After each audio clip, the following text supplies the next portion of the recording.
Today we're going to be riding most of the Piaggio range, certainly the scooters. Might play with the odd bike as well if we get a chance. So we're not doing a road test as such. This is after the first session, and we've got Andy Gillard from ScooterLab up front on the 75th anniversary GTS 300.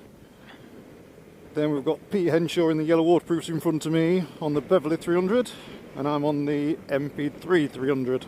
Everybody else is on the bikes. That's a RS 660 Aprilia in front of us, and as you can see with the MP3, it can get around corners with the rest of them. You can see Andy Gillard in my rear view mirror coming up on the 75th anniversary GTS. They seem to be gaining on me a little bit on that.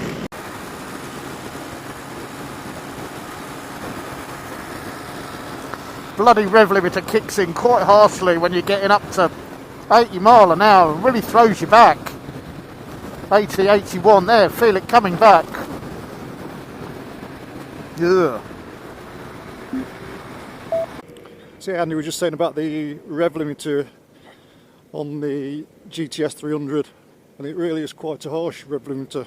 It's showing 81 mile an hour when it's coming in, which is, from my experience riding the GTS HP, it's actually 77 mile an hour GPS speed, flat out, which I mean it's still quite quick, but it's just at motorway speeds when you want to be going a little bit faster, you sometimes just sat on that rev limiter. It's not a very nice ride really for cruising, because let's face it, who sits at 70 mile an hour on a motorway these days? Just doesn't happen. Recording.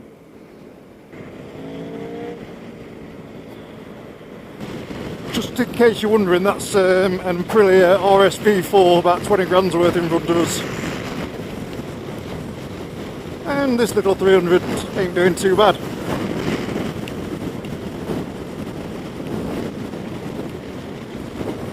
So an MP3 is not just for knocking about in town, you can have a bit of fun.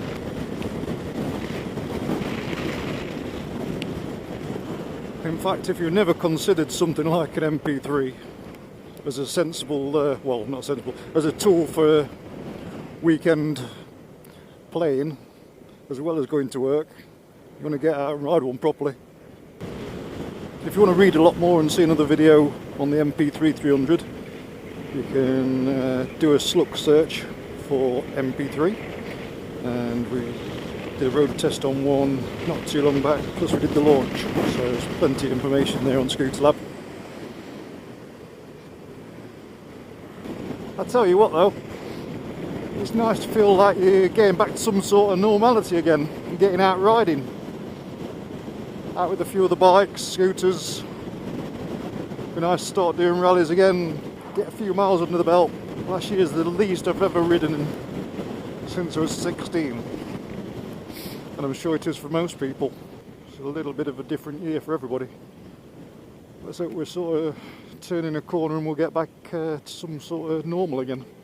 This is the third scooter of the day, and we're on the Beverly 300. Latest incarnation of this one, and I must say it looks quite sharp actually. I'm quite impressed with it. Beverly's always been a good scooter actually. I love the 350 version, which has been dropped from the range now. So this is 300 HPE.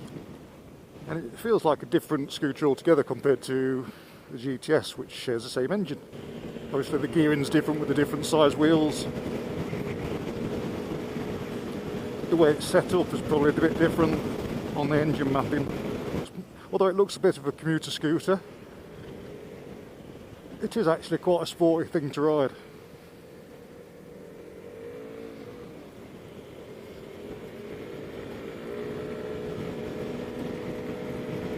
Which is good. At least the weather's improving. I think in the modern scooter class I'd always pick a 300. It's a good compromise really between the maxi scooters and 125s. It's nice in between. Got enough power for most situations. You can tour on them. And most of them are quite comfortable. In fact, I love the seat on this Beverly. It's really nice with a like folds around your bum at the back. It's quite nice. Not too expensive to run, not too expensive to maintain. Easy to ride around town, easy to ride on a motorway. It's a good class really, it's just a bit of everything.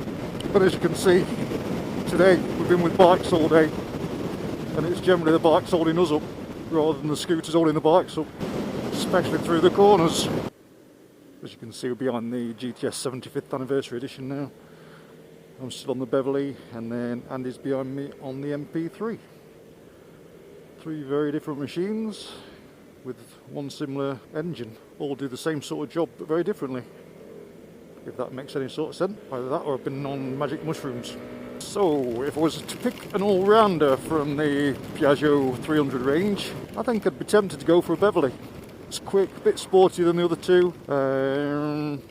Nice upright riding style, brakes are good, handles really well, looks nice, quite quick. GTS, obviously there's a reason why I buy a Vespa GTS, because it's a Vespa. Fantastic machine, as always, overpriced compared to the other two, or overpriced compared to Beverly. And then you've got the MP3, which is in a different league altogether. It's something that appeals to car drivers who haven't got a bike licence, because you can just get on and ride it on your full car licence. It's got that extra wheel, so it's a lot safer in damp and slippery conditions, which makes it good for a novice. But it's also really good fun to ride if you're an experienced rider. And it's one of them bikes that you get on, and the more you ride, the more fun you can have. So it's certainly a grower. If you ever get a chance to take one out for a day or so, get one and you'll be quite impressed. I prefer the 300 MP3 to the 500 as well, actually, just because it's a bit easier to manage, not so heavy, not so thirsty, and cheaper to maintain. From a style point of view, Vespa wins every time. The other two aren't ugly, but they're not going to win any beauty contests. I'd like to see Piaggio do a little bit more for the 75th anniversary model than some stickers and a fancy badge. Yeah, it's not really pushed the boundaries of design, I don't think, but it is what it is.